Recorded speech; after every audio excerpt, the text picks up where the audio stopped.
देवळा तालुक्यातील दैवड येथे चैत्री पौर्णिमेनिमित्त सालाबादप्रमाणे याही वर्षी 3 दिवसीय दुर्गादेवी यात्रा उत्सव मोठ्या उत्साहात साजरा करण्यात आला।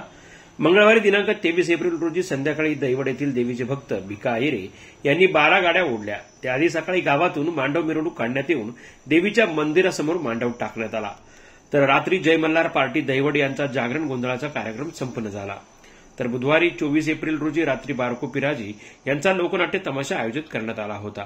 तर 25 एप्रिलला दुपारी 4 वाजता कुस्त्यांची विराट दंगल या ठिकाणी आयोजित करण्यात आली होती।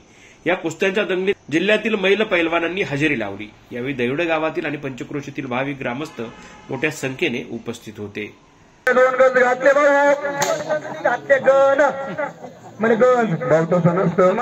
शिक्षण कमी म्हणून बेसन फसवत पिठलं खात जायला मग पिठलं बेसन आलं घेतलं असं आहे का हो। हा झाली गणाची सेवा गणाच्या पुढे काय असतं दादा ते सरस्वती सरस्वती तर म्हणणं हा काय म्हणलं मी सरस्वती नाही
जनजागर मराठीसाठी दादाजी हिरे, देवळा प्रतिनिधी।